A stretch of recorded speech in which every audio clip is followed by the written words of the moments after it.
Hello tout le monde, j'espère que vous allez bien et que vous passez un bel été.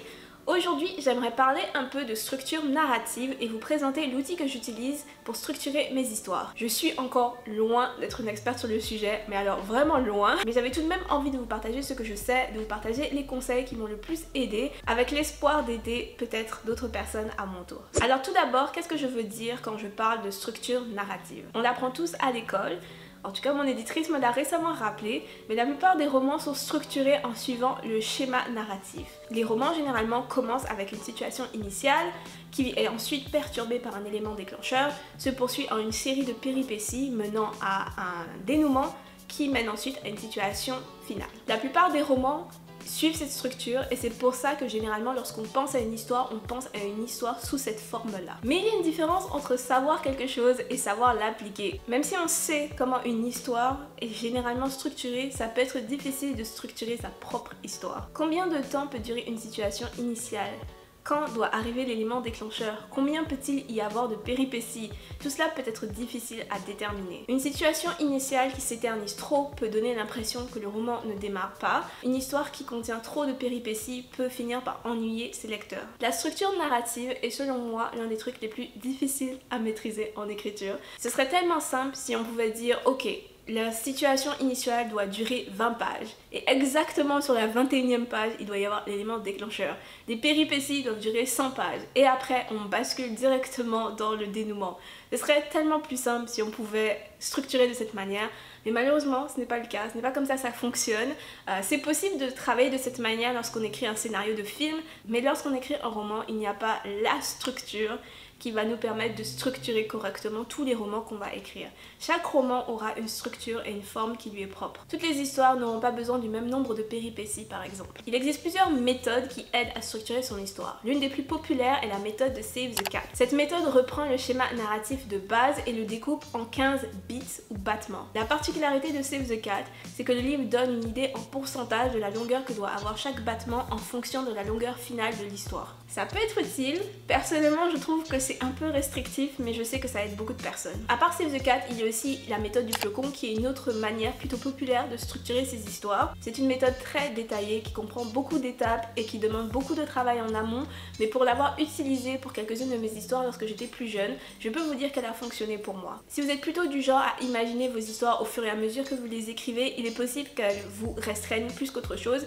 mais si vous voulez écrire une histoire et que vous voulez planifier votre histoire avant de commencer à l'écrire, mais que vous n'avez aucune idée par où commencer, cette méthode peut peut-être vous aider. Je mettrai un lien dans la description vers un site en français qui explique comment utiliser cette méthode. Passons maintenant à la méthode que moi j'utilise en ce moment. J'en ai parlé brièvement dans une autre de mes vidéos, mais en ce moment, ce que j'utilise, c'est la méthode en 7 points. Ce n'est pas une méthode que j'ai inventée, elle existe depuis longtemps et je crois que c'est l'écrivain américain Dan Wells qui l'a popularisée. Cette méthode reprend le schéma narratif que nous connaissons tous, sauf que cette méthode découpe ce schéma narratif en 7 points ou 7 étapes. The Hook, Plot Turn 1, Pinch 1, Midpoint, Pinch 2, Plot Turn 2 et Résolution. Je vais vous expliquer tout cela plus tard, ne vous inquiétez pas. Je suis plutôt une architecte, c'est-à-dire que j'aime planifier mes histoires avant de commencer à les écrire.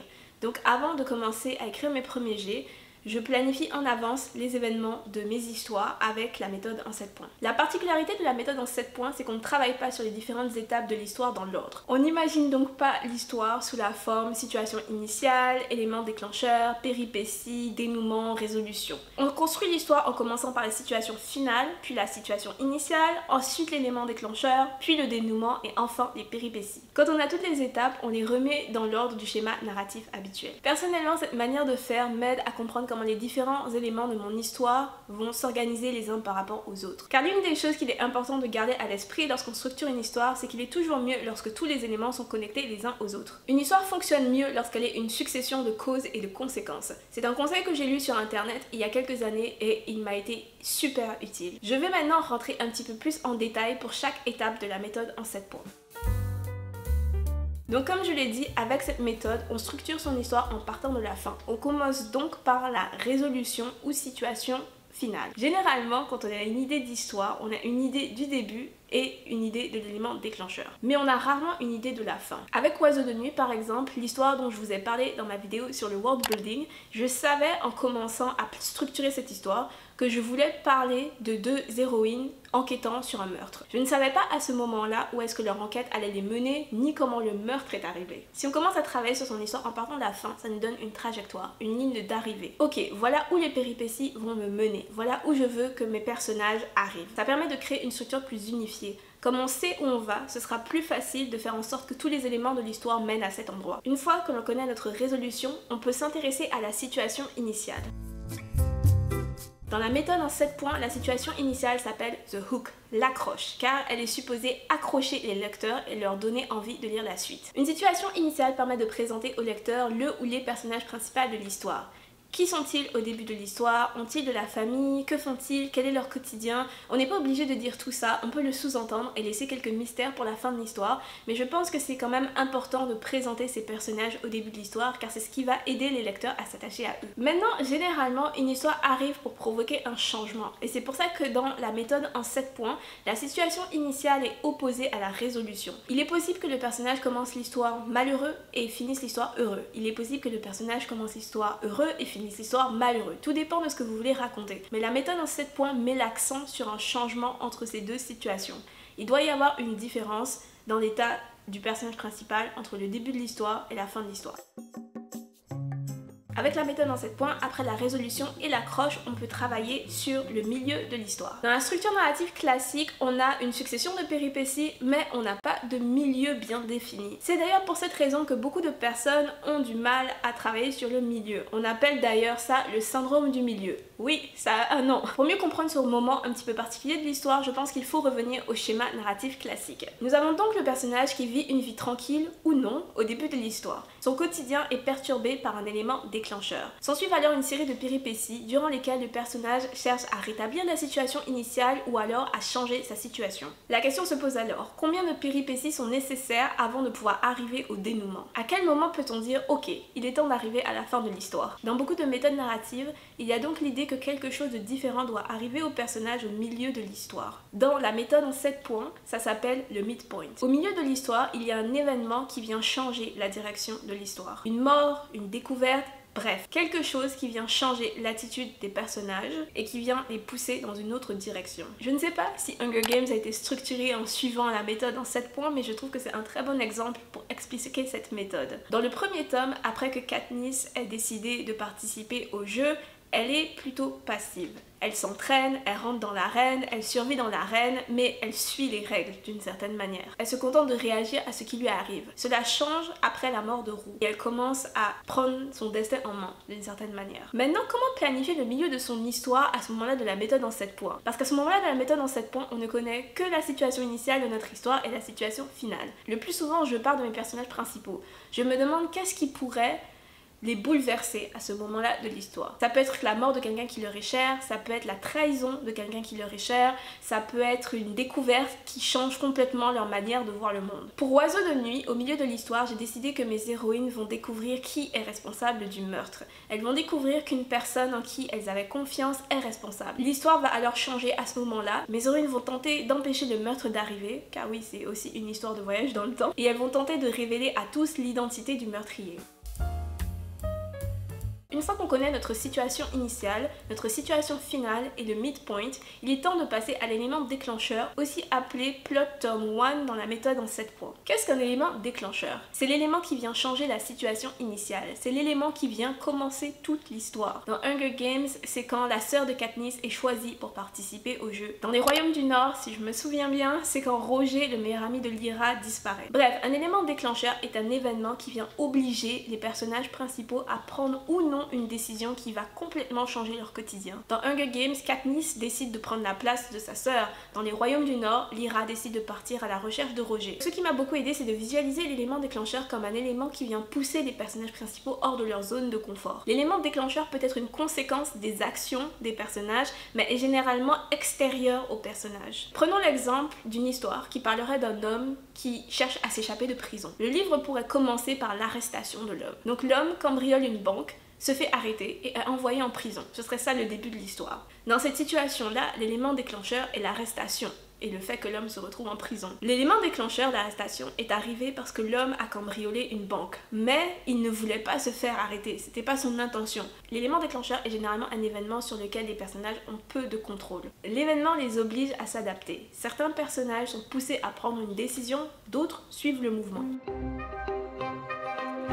Je récapitule, nous avons donc notre situation initiale, notre milieu, notre élément déclencheur et notre situation finale. À ce moment-là de la méthode en 7 points, il faut travailler sur le plot turn to ou dénouement. Alors qu'est-ce que le dénouement? On confond souvent le dénouement avec la situation finale alors qu'ils sont un petit peu différents. La situation finale dans la méthode en 7 points s'oppose à la situation initiale alors que le dénouement s'oppose à l'élément déclencheur. C'est-à-dire que le dénouement vient mettre un terme à la série d'actions qui a été déclenchée par l'élément déclencheur. Ce n'est pas encore la fin de l'histoire, mais c'est la fin des aventures des personnages. C'est le combat final contre le Big Boss, ce moment où les personnages principaux affrontent les antagonistes une dernière fois, ce moment où on découvre si oui ou non les personnages vont réussir à obtenir ce qu'ils désirent après une très longue quête.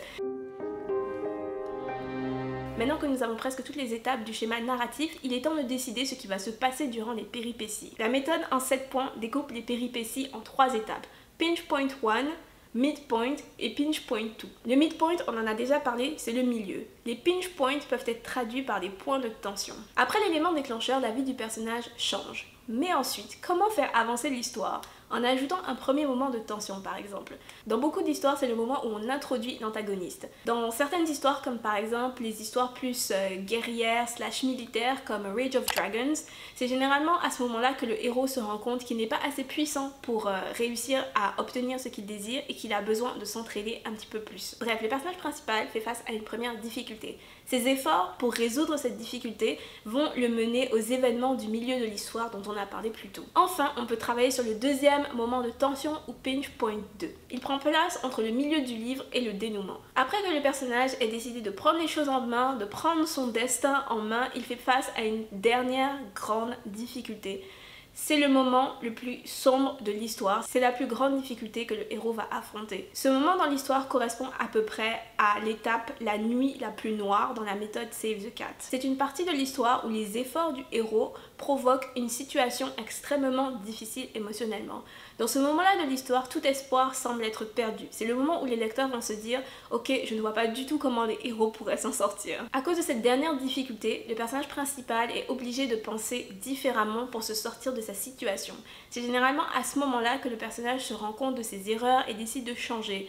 Ou c'est à ce moment-là qu'il réalise quelque chose au sujet de son univers ou au sujet de sa conception du monde qui est erronée. Il a une épiphanie, une réalisation. Dans les romans policiers, c'est à ce moment-là de l'histoire que le détective a subitement un coup de génie et il réussit à résoudre l'enquête. Ce moment de tension aide à créer un lien fluide entre le milieu de l'histoire et le dénouement. Voilà, nous avons fait le tour de toutes les étapes de la méthode en 7 points. Un autre conseil qui m'a beaucoup aidé est d'éviter d'utiliser la structure en 3 actes. Dans mes vlogs, parfois je parle d'actes quand je suis en train d'écrire mon histoire, mais c'est parce qu'après avoir structuré toutes mes histoires avec la méthode en 7 points, j'ai tendance à les découper mentalement en actes parce que ça m'aide à bien situer où je suis pendant que je suis en train d'écrire. Mais je ne structure pas mes histoires avec la méthode en 3 actes et je déconseille de le faire. Je suis récemment allée à un atelier d'écriture organisé par mon éditrice qui a publié beaucoup de livres et a aussi gagné plusieurs prix littéraires. Elle a expliqué que la structure en 3 actes est plus adaptée pour le cinéma. Je pense que c'est pour ça que ça peut être un petit peu difficile de structurer un roman, surtout un roman long à l'aide de la structure en 3 actes. Voilà, cette vidéo était sans doute très longue, mais je voulais bien rentrer dans les détails. J'espère qu'elle vous a plu. Si elle vous a aidé, ne serait-ce qu'un petit peu, n'hésitez pas à me le faire savoir avec un like ou en laissant un commentaire. Si vous ne voulez pas manquer mes prochaines vidéos, n'hésitez pas à vous abonner et on se retrouve très vite. Bye tout le monde!